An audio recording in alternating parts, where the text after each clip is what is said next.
Hello, I'm Franz Spohn, and I just printed on a piece of cloth. The cloth is an apron, and as you can see by the one that I'm wearing, one of the advantages of screen printing is that you can make more than one object. You can print the same image on just any number of things. You can print on cloth, t-shirts, sweatshirts, and you can also print on paper. Now, on paper you could do prints, fine art prints hanging on the wall, or you could do Christmas cards or just things on paper that you'd like to give people or look at.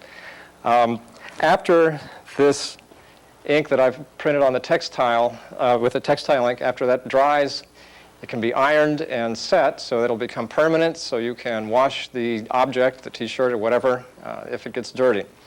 Now, I'll be showing a variety of techniques to use in printing on either paper or on cloth. And the first technique that I'll be demonstrating will be the paper stencil.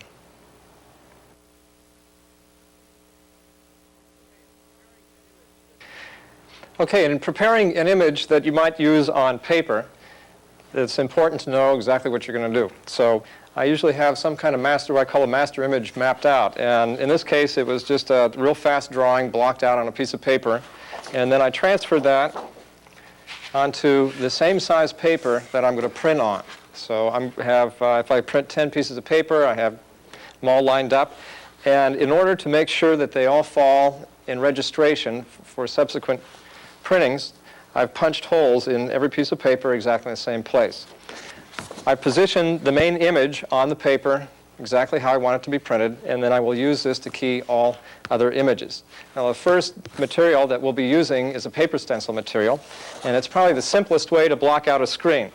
Now, a screen is just it's a wooden frame with a fabric that's been tightly stretched over it, and I've taped it out to keep the ink from seeping underneath, and it's attached to a stable printing surface. Now, this is the type of thing that you could do in your own home. Just get a piece of plywood or something and mount screen hinges. These are special hinges that you can get that are made specifically for this process, and then use a clamp or something and attach it to a kitchen table or down in your basement, and then it can be taken off whenever you need that table for something else.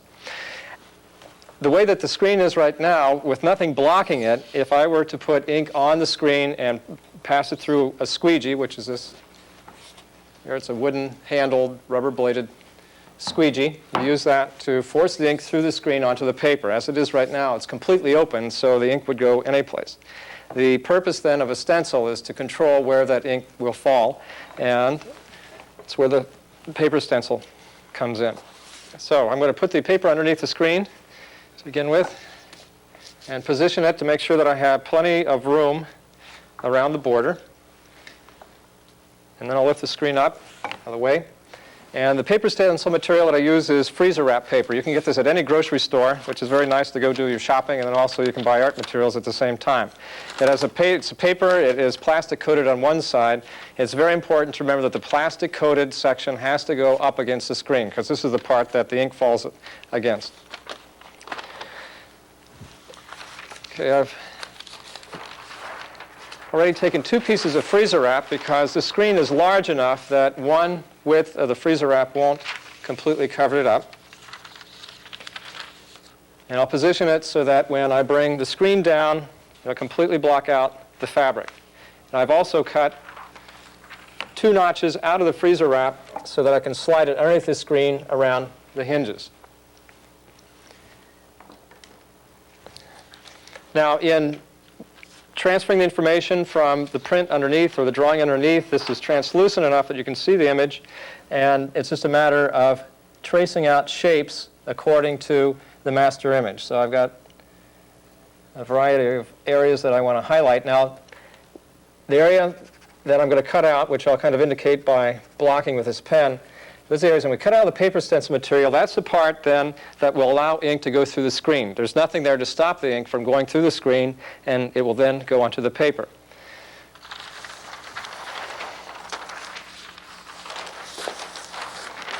Okay, I've pre-cut a paper stencil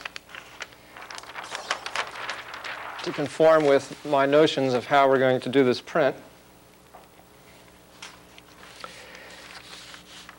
And I can line it up, and in the paper stencil material you can see where in some cases I have those shapes corresponding directly to shapes on the print, and then I have some other random shapes that are just floating around. The other thing that I did, instead of always having this real sharp-edged, this geometric look with a clean cut, I've also torn the paper. So any way that you can open up something on this paper, it'll allow ink to go through. So that also means that you want to make sure that the paper stencil material is always flat and that you don't accidentally rip it, because ink will go through that. Okay, now once I have a general idea of how everything is laid out here, make sure that the paper stencil material covers the screen, paper is in place. Move this for just a second, and I'm going to register the paper to the printing surface. Now the printing surface is not going to move. The hinges aren't going to allow the screen to move, and so we have to come up with some way to make sure that the paper doesn't move. So these are registration pins. They're just a flat piece of metal with a little dowel. And they are the same size as the holes that I've punched into the paper. And now it's just a matter of taping those registration tabs to the printing surface. So now every time that I bring the screen down, it'll always fall in the same relative position to the paper. So once the paper has been registered to the table, then it's just a matter of sliding the paper stencil material under the frame and lining it up with the image underneath. Then you can bring the screen down. Now the ink itself will attach the paper to the fabric, but as a precaution, you want to tape the paper stencil material up to the screen. And you do it gently. You don't pull on it. You don't want to stretch it. If you stretch it, once it gets a little bit wet, it's going to want to move a little bit, and so you'll get these wrinkles, and those will act as little tunnels for ink to go in places you don't want it to go. So just use enough tape and enough pressure as an assurance that that paper stencil material will stay on the screen. Okay, so everything on this end is ready. The paper is registered. Paper stencil material is on the screen. It's time to mix the ink. Now the ink that I'm going to be using for this part is the water-soluble ink, the water-based ink. Now this, if it dries in your screen, you don't have to panic, because it's like a tempera. It still stays water-soluble so that you can wash it out. The textile ink that we used on the apron, if it dries in your screen, you're pretty much stuck with it. So you have to use a little more caution using it. You have to get out of your screen more immediately. Okay, for this shape, I've decided we're going to print an orange. Now the advantage with the thing that makes me really excited about screen printing, not only is it a very versatile medium, but I used to screen print with oil-based inks in the old days, and that was a pretty obnoxious, horrible ordeal. It would take forever to clean the screen up. The fumes were pretty bad. They're toxic. You can get pretty well laid up with them. This water-soluble ink is non-toxic, and it cleans up with water, which means that your cleanup is about 1/60th of what it used to be with the other kind of inks. And it's like, I'm so happy when I use them. This is an extender base. You can add it to your ink, and the more extender base that you add to your ink, the more transparent it becomes. You can add about 50% extender base without really affecting the color or the opacity of the ink.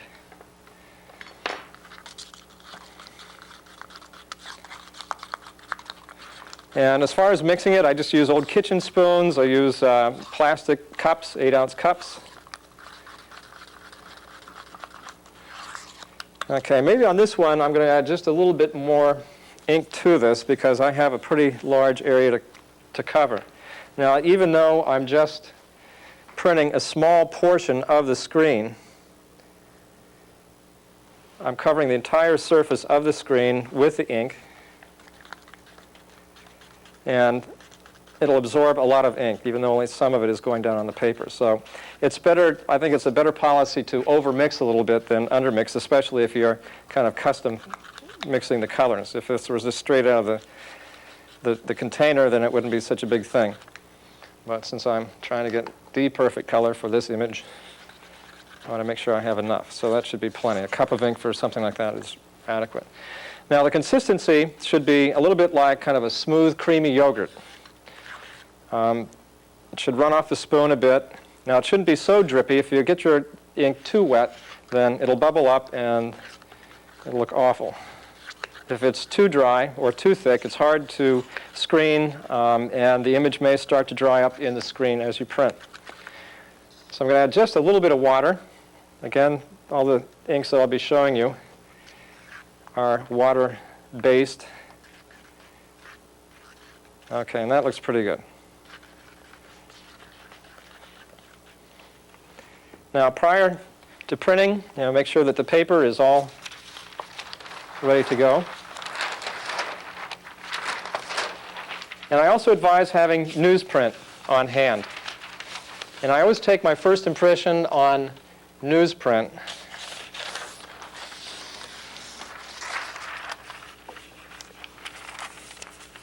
just to make sure that everything is doing what's supposed to. The first impression usually is a little dry, too. It doesn't get quite as much ink through.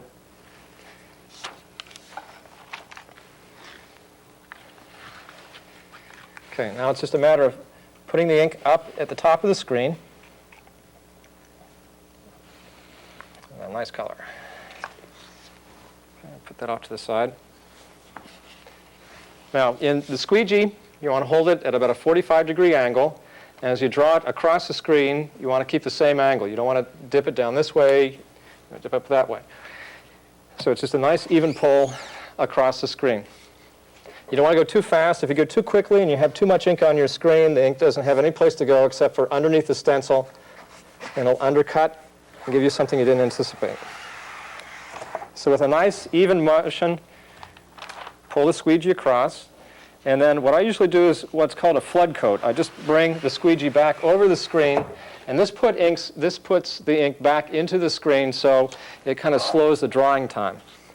Okay, now check the newsprint to make sure that everything is printing the way it's supposed to. It looks a little dry, but that was just because it was the first pull. Now you can either print on your master image, or if you're confident that everything is the way it should be, then it's just a matter of taking your addition paper, which I already have pre-punched. You put it underneath the screen, pop it onto the registration pins, put the screen down, make sure you have enough ink,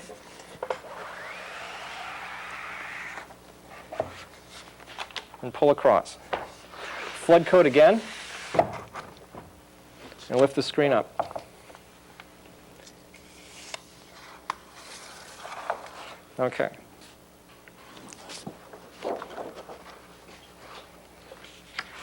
So I'll do one more copy, so you can kind of get the knack of it here. Again, make sure that you have plenty of ink.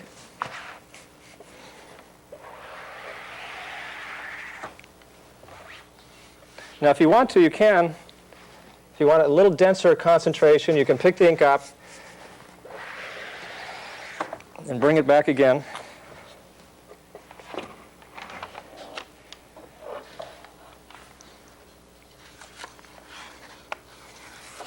So again, here's the image. Now, the cleanup on this is very simple. It's just a matter of taking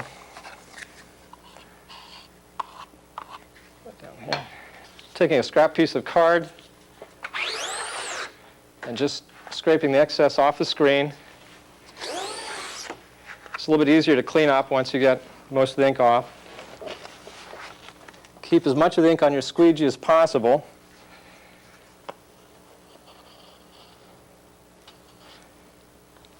Get the excess off of that. And then what I'll do is unhinge the screen, take the paper stencil material off. It's just held there by masking tape, and I'll throw it away. And then take the screen to a sink and use water and hose it down, and then that's it. The screen's clean. You let it dry, and then you're ready for the next stencil that you may want to put on it. Now, the next stencil I'm going to be demonstrating is the use of a drawing fluid with a screen filler. And what we'll do is start with a fresh screen, one that doesn't have anything on it, and I'm going to put it over the master drawing. And again, I'm going to position the image so that it fits well within the border of the screen. And I'm going to trace out the areas that I want to print next. Now, the drawing fluid is liquid, so you apply it with a brush or an airbrush or a ruling pen. And so you can mimic painting techniques. You can get the feel for a brush. So instead of having a real sharp edge like you have with a paper stencil material, you get a softer edge that you would expect with a brush. Now it's important to elevate the screen when you do this.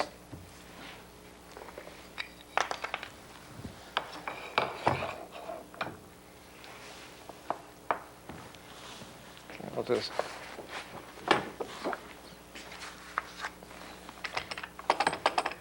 okay, I've mapped out a general area that I want to work in.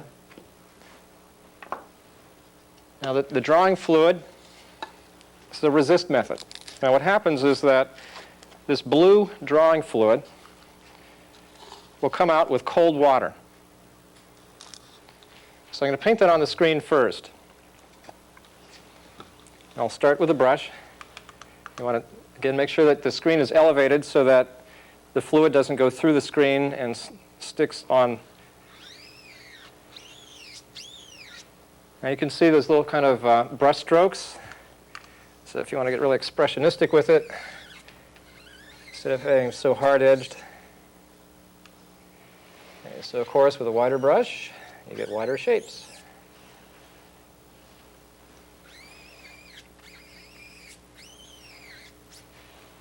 You feel like a little, you get nice drips. This way you can kind of take the aggressions of the day out. Okay, of course then if you feel a little daintier, use a smaller brush. You get more kind of a controlled line. And again, you can capture the flow and the energy of a line and a brush. So it'd be kind of hard to do this with an X-Acto knife, with a paper stencil material or tearing it. And of course, a slightly wider brush would make a wider line. Like this, I have a tendency to be kind of tight with a lot of the things that I do, so this is like playing. You can also put it on with a ruling pen. Now, the one thing about ruling pen is that it is a little sharp, and the fabric stretched across the screen is very prone to puncture. So that if you decide to use a ruling pen, make sure you're very delicate with it and use just enough pressure to get the drawing fluid to flow. So, if you want some cross-hatching,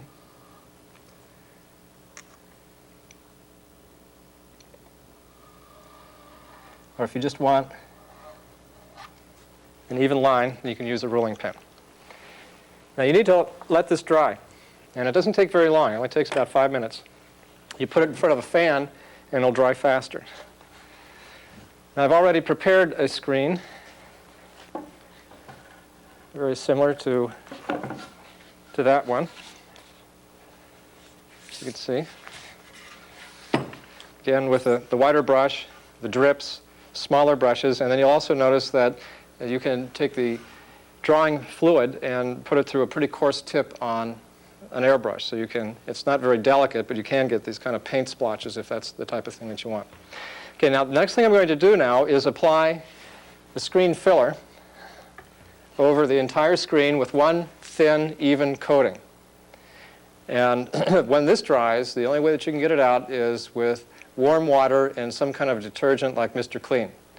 So if I coat this with the red screen filler over the blue drawing fluid, when everything is dry, then I just hose the whole screen down with cold water, and this blue material will come out. Now again, the object of the screen printing is to open up part of the screen for ink to go through in a real controlled way.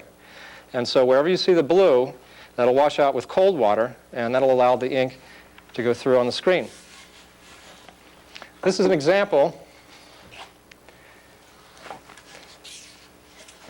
of a similar screen.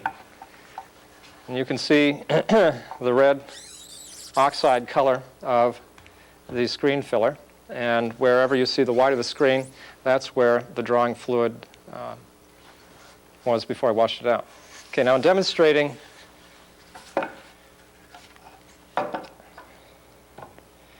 this for you. Okay, we'll need a squeegee.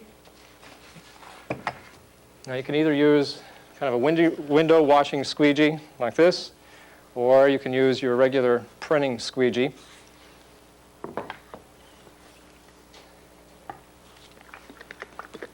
You want to make sure that this is thoroughly mixed.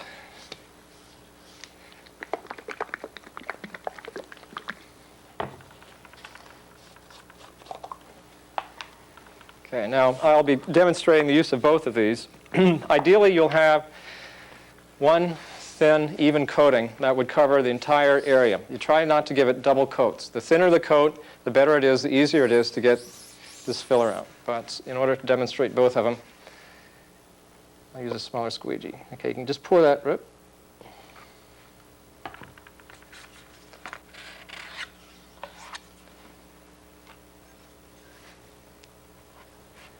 Okay, just with a nice even pressure. Okay, try not to drip.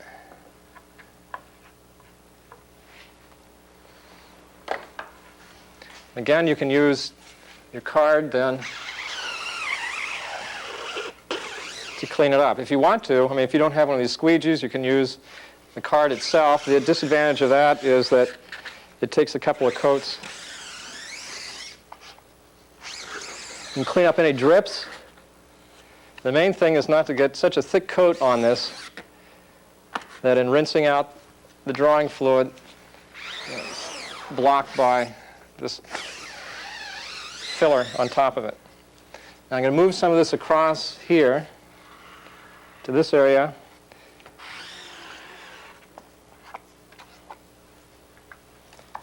And use the printing squeegee.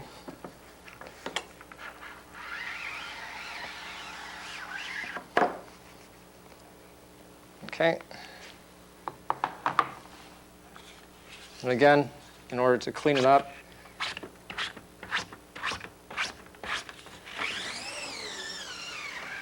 you move the filler around with one of these cards, and then once you have the whole screen coated, then you can pick up the excess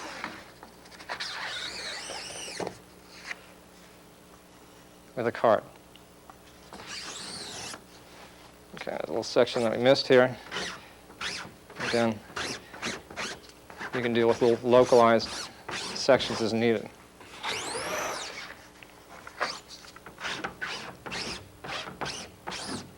Okay.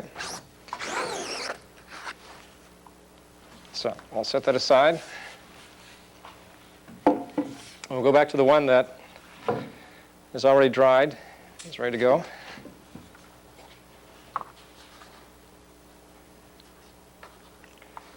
Scrape the excess off.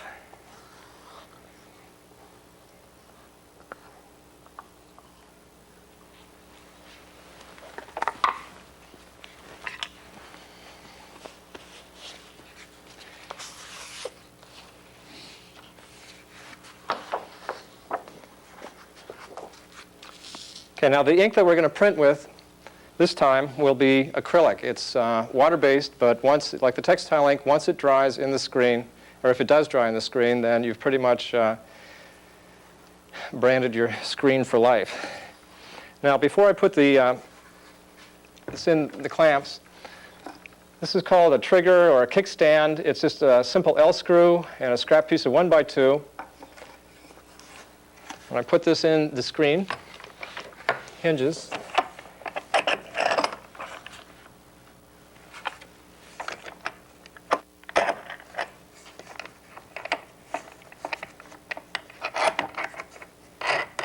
Okay, again, you want to make sure that the hinges are really tightened down there. Make sure that the screen doesn't move in the process of printing. There's nothing more disappointing than be working on an edition and you think everything's going great, and then you suddenly discover that your screen has been moving because you haven't tightened the hinges. Now, when I lift the screen up, that 1x2 then drops down and holds the screen up. So then that way I have both hands in order to work with. Okay, now register the paper underneath, and it's just a matter of looking through the screen,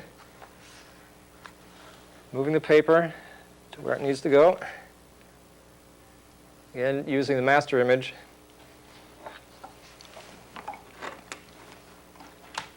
And then setting my registration pins. Taping them down. So the screen has been blocked out using the screen drawing fluid and filler. Paper's registered.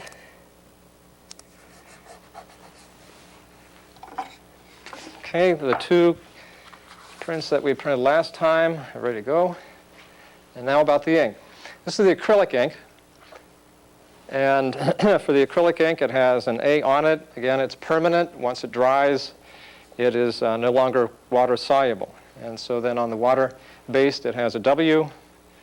And that indicates that you still can wash this out with water.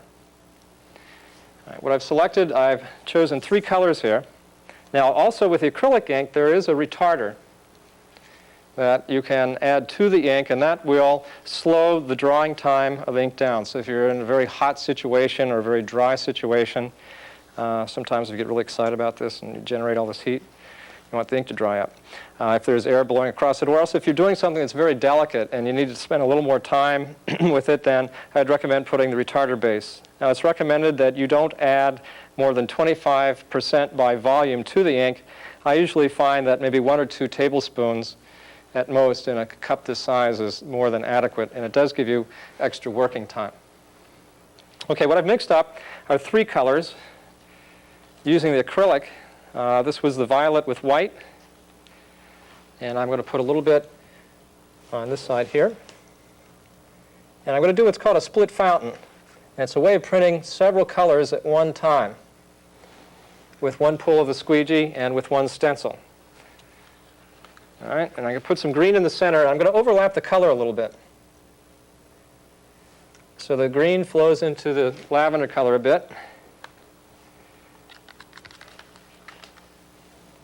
And then this kind of turquoise peacock blue will then go on the other side.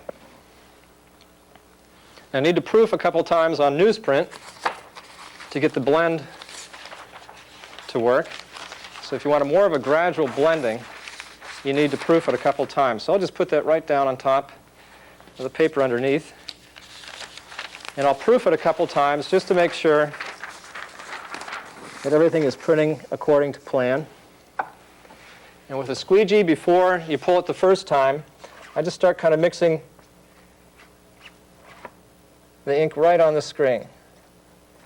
So move it to the left a little bit, move it to the right, so that's getting those different colors to kind of gradually blend into each other. And then just as normal, pull across the screen. Okay, on inks that are of high saturation, where you have a lot of area covering, especially on newsprint, there'll be a tendency for the paper to stick. So make sure you peel it off before you flood coat. Okay, so you can kind of get an idea. Right now it looks a little bit rough because the paint or the ink hasn't completely mixed yet. You have little spots. If that's a desirable technique, then go ahead and use it. Subsequent proofing on newsprint will get those colors to blend a little more evenly. We'll try it one more time. One more piece of newsprint. You have to be a little careful in using this technique. I mean, it's overused quite a bit for things like skies and things like that. I mean, if used appropriately, it can be a very nice thing. Of course, I assume I always use it appropriately.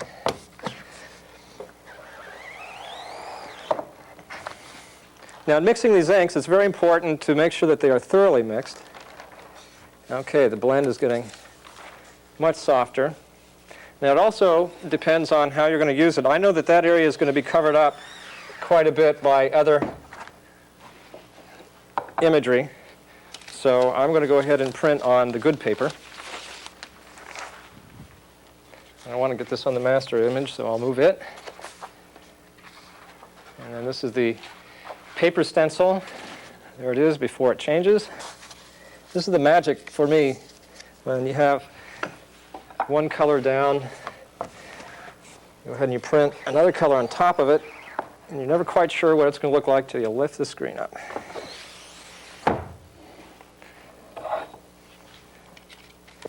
Okay, so it suddenly is transformed from simple orange to a multicolored image. We'll do the next one. Now you can print as many copies of this as you want. You can print 100 of them. With a split fountain like this, allow yourself extra ink.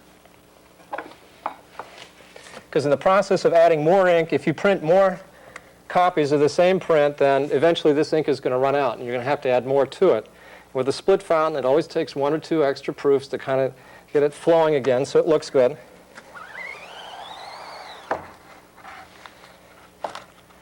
Okay, since that's going to be the last one I'm going to print, I'm not going to flood it since I want to clean the screen immediately. Again, with the acrylic, you want to make sure that you don't dawdle about cleaning up, or else you're going to be stuck with this dried up ink.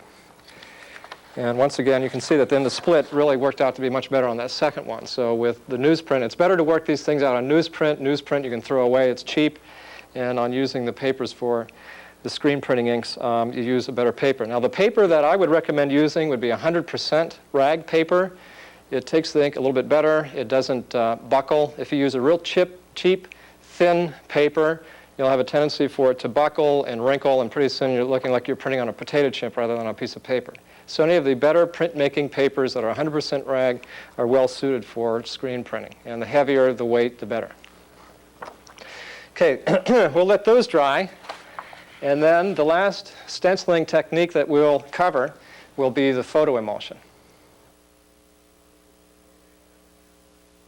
Okay, now we're going to have some real fun. This will be the photo emulsion method, which is my preferred method just because it's so versatile. It can do everything that paper stencil or the screen filler drawing method can do, and more. The principle, again, you're trying to block the screen out in selected areas so that the ink will only go through the designated shapes. And in this process, we're going to be coating the screen with a photo emulsion. And if you don't know anything about photography, you shouldn't be worried about this. It's just photosensitive. It's sensitive to light. The screen is coated with an emulsion, which I'll be showing you how to do that. That's allowed to dry on the screen. And then the screen is exposed to ultraviolet light, either in the form of unfiltered black lights that you can buy at an electric store, number 2 photo flood, anything that has ultraviolet light into it. The screen is exposed to that light through a transparency. Now the transparency is either a sheet of acetate or thin tracing paper, anything that allows light to go through it and is clear, or semi-translucent, that you can put something opaque on. So it corresponds to the way a screen prints. The screen either prints in an area or it doesn't print in an area. It's either closed by the stencil or it's open. So you need a transparency that is either transparent or opaque. The opaque areas will correspond to what you want to print. Now I have an example of the one that I'm using to develop the print that we've done so far. The top corner here is what's called a halftone. Now the halftone is a way of taking a black and white photograph and redistributing the grays in terms of dots, so that even though it looks like you have gray areas, it's just basically black or transparent.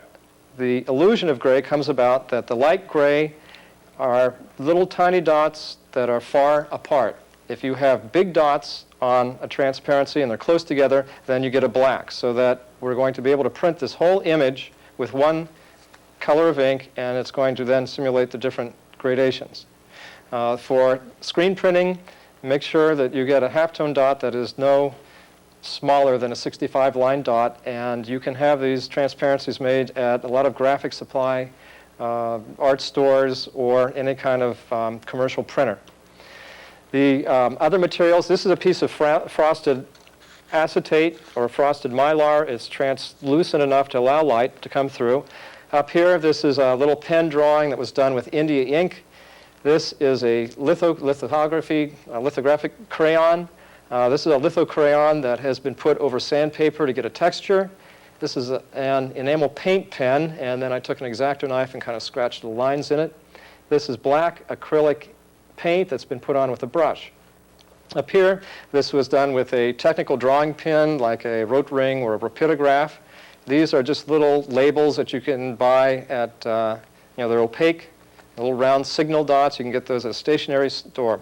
This material, as well as this material, is called Rubylith. And though it's transparent, it's of a the quality of red, that as light passes through there, it will not affect the photo emulsion. And so it's on a piece of plastic, and there's a red emulsion on top of it. You take a knife and you score along the edges, and then you peel off the area that you don't want to print.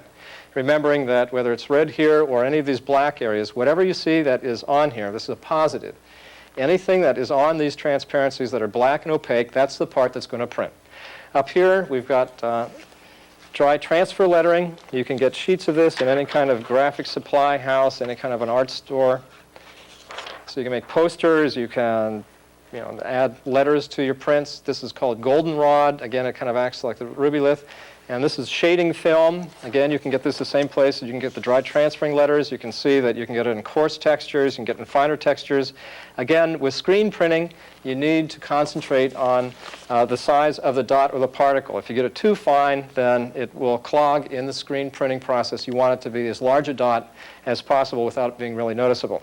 Now, another thing, an alternative to doing a photographic image with a halftone is taking a Xerox. This is a Xerox of a photograph that was then oiled with either mineral oil or regular vegetable oil. You really soak the paper and make sure it's very translucent, and it allows enough light to work with the photo emulsion. The thing, if you do a Xerox transparency like this, when you oil it up, wipe the excess oil off and shoot it immediately. Don't let it sit around, because then it won't be translucent anymore, and you will have to give your exposure time a little bit extra time. So do test strips in preparation for that. Okay, this is the main image that we're working on. These are just a little test panel to kind of give you a variety or a range of effects. This corresponds to what we've printed so far. It's keyed into the master image, and so we'll see in a moment how that's going to print up. Now, in coating the screen,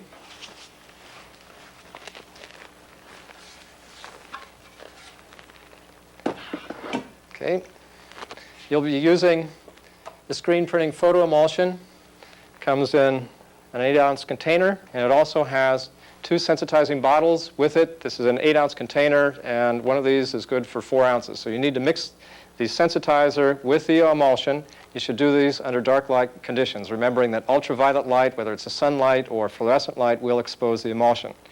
You can do this with a regular bug light or a photo darkroom safe light. You'll be in good shape.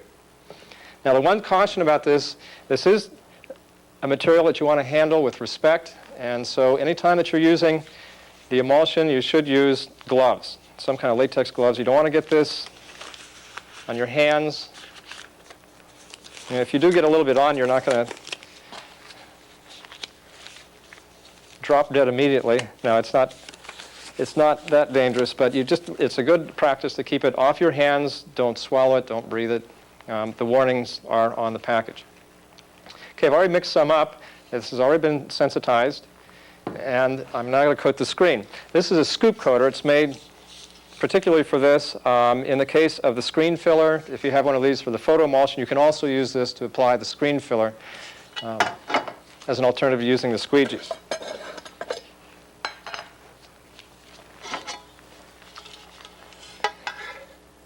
Now you put the emulsion in the scoop coater. You don't need to get it all the way filled up.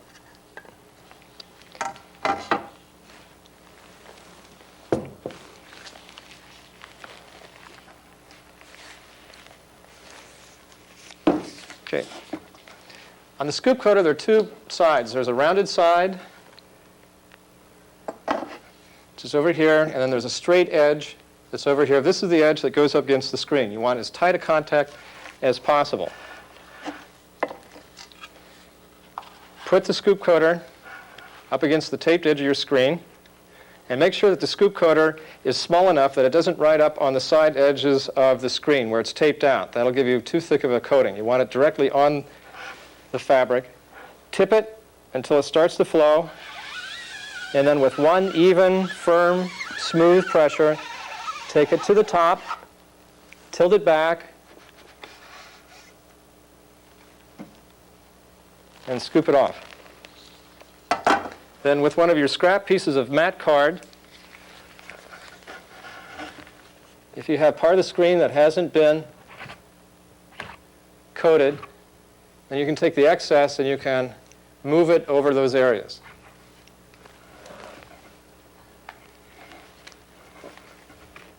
You can also use this as a mini squeegee or scoop coater and take the excess off. Now, it's a good idea to take this extra thick part off. It'll dry longer, and in order for it not to blow off the screen when you develop it in water, it needs to be thin. If the thicker deposits take longer exposure time. Now, you want to make sure that you don't do anything to the center of the screen. You don't want to overlap it. You only want to put one coat on, one even coat. So your screen should look something like this and allowed to dry. Now, the process is such that this emulsion stays water soluble as long as it's not exposed to light. As soon as it's exposed to light, it hardens and will not come out with water. So by taking a transparency that is opaque in the areas that you want to print, you're protecting the emulsion from the light source. And I'll be showing you the way that you can set up a exposing unit in your own home out of very inexpensive materials. So at this point, I'll let this dry for about at least an hour. Make sure it's good and dry in the dark.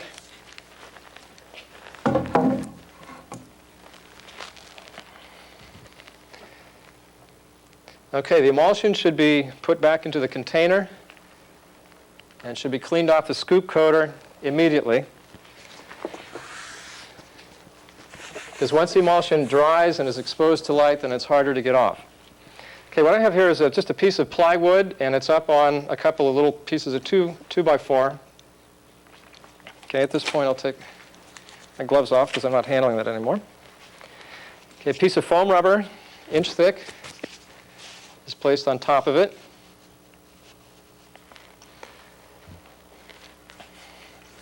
And then a screen with emulsion that's dried is put on top of that. Okay, and you want to make sure that that little plywood table is high enough off of the surface of the main table so that the screen hangs on top of the foam rubber pad.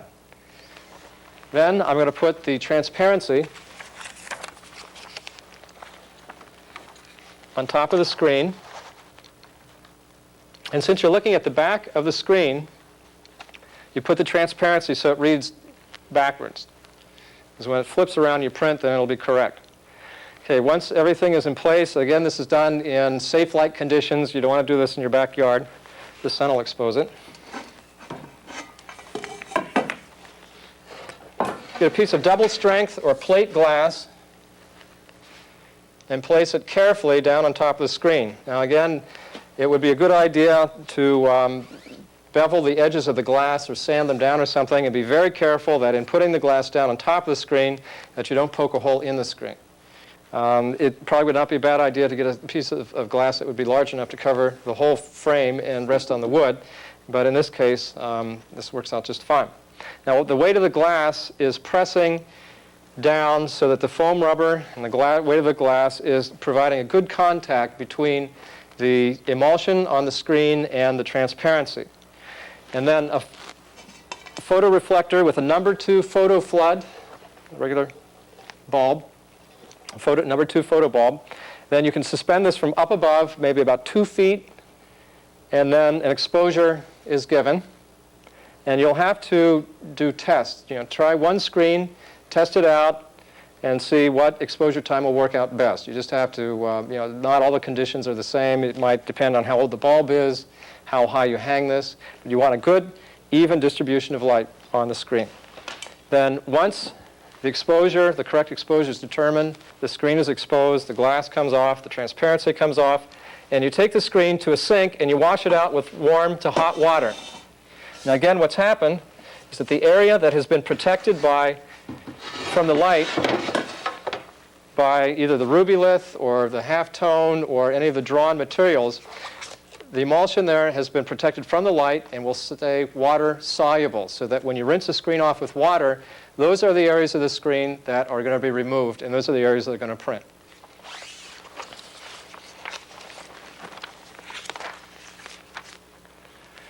So in looking at the screen that I've already prepared, you can see that the question mark that was in the transparency, all those areas, the halftone, the litho crayon, the pencil, the acrylic paint, the Xerox, have worked effectively to block light out in selective areas. And so what we'll do now is print. Now the colors that we're going to be using are process colors, or what are called process colors.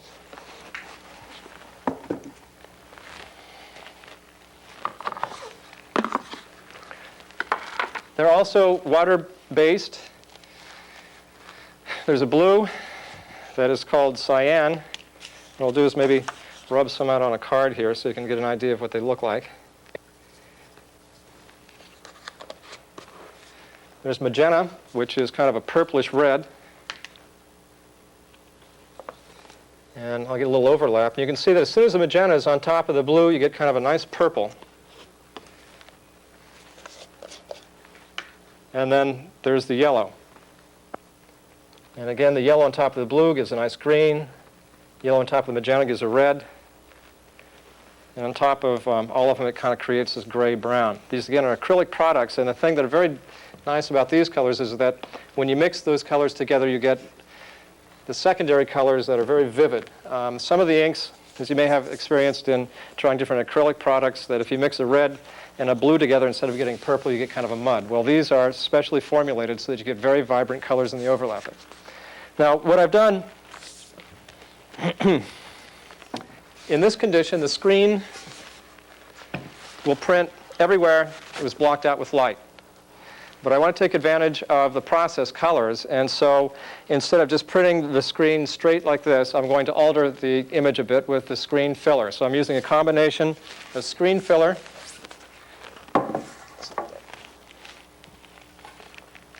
and photo emulsion. Now, what I've done is selectively gone through and I've blocked out areas of the emulsion, and I'm going to print in the yellow. Then I'm going to take the screen filler out. I'm going to print in the magenta, take the screen filler out, and reapply it, and print in a cyan. So wherever I have the screen filler on top of this photo emulsion, it's going to be a combination of it, the emulsion blocking this area out and the screen filler blocking this area out. So I'm going to print first in the, I printed first in the yellow. I've pre-printed some of these. And this is an example. On the print, we've already have the paper stencil, which is the orange, and the screen filler and drawing fluid. And now this yellow corresponds to that photo image, that photo emulsion stencil that was not blocked out either by the photo emulsion or the screen filler. Okay, once I cleaned the screen up of the ink after I printed this, then I reapplied some more screen filler and printed the magenta. Now the magenta, when it falls on top of the yellow, will produce a nice kind of cherry red. The magenta on the raw paper then will be this kind of purplish color, and then where it hasn't printed on the white or the yellow, of course, it'll stay white or yellow. Now the next color will be the cyan or the blue, and that will be the most dramatic change. And again, what I did in preparation for that was I washed the screen filler and the ink out of the screen to give me the overall photo emulsion on that one screen that I showed you before, and then I selectively blocked out areas with the screen filler so that the photo emulsion stencil will only print where I want the blue. And that's where we'll pick up on the printing.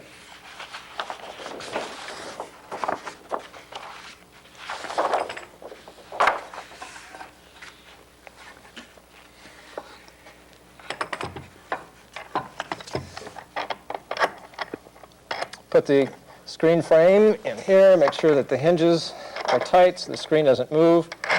This is no different than any of the other printing that we've done. I'll slip a print underneath.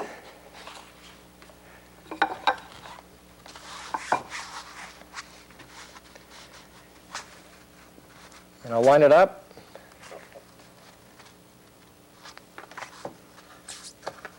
Sometimes you have to finagle these things a little bit.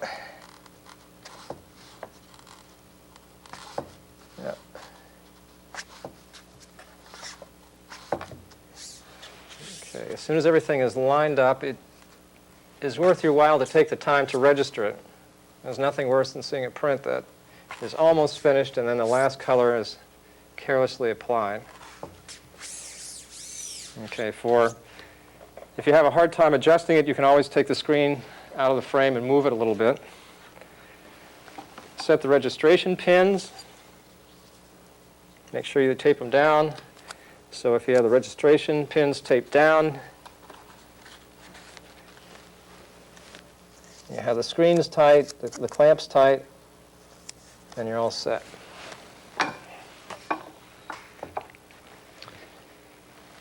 Okay, now with the process colors, again, we're printing the cyan. I've already added some of the retarder base to the ink to make sure that it doesn't dry out too quickly.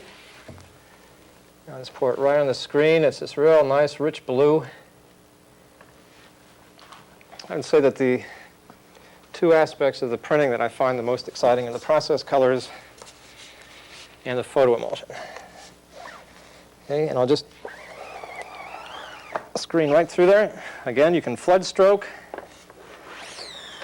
Now, the first one might be a little bit light. You can choose to do it on newsprint. Yes, that was way too light.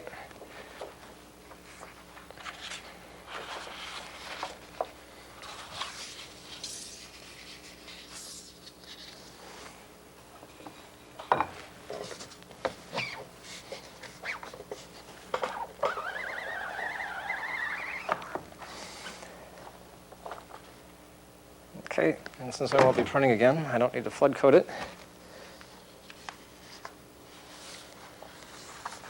Okay, and you can see that there's quite a change now.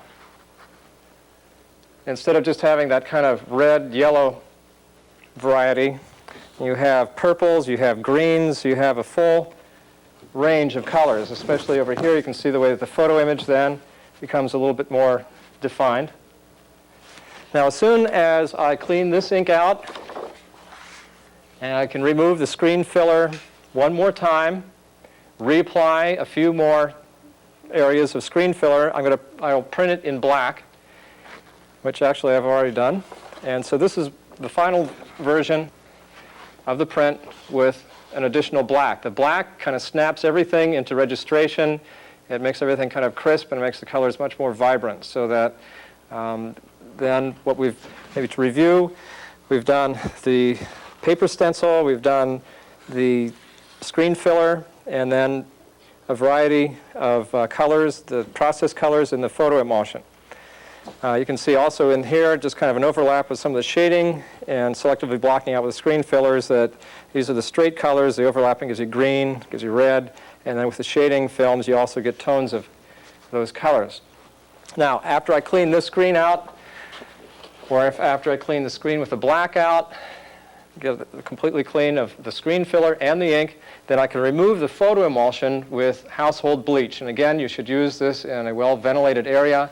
Use gloves so that your skin isn't irritated by the bleach and you don't breathe the bleach in. But once you take the photo emulsion out of the screen, then you have an open screen again, and you can do anything you want. You can print paper stencil again. You can use it for the photo emulsion. You can use it the screen filler, the screen drawing fluid, and then you can use the textile ink on cloth. You can use the acrylic, the process colors on paper, and you can go nuts with it. You can have a lot of fun with it. So that's basically the techniques, the basic techniques, the paper stencil, the screen filler and screen drawing filler and fluid, and the photo emulsion. For further information and a free brochure, you can write to the Hunt Manufacturing Company, 230 South Broad Street, Philadelphia, Pennsylvania, 19102. I really enjoy screen printing. I hope that I've demonstrated that. It's just a wonderful thing to be doing, and I hope that you all get a chance to do some screen printing of your own.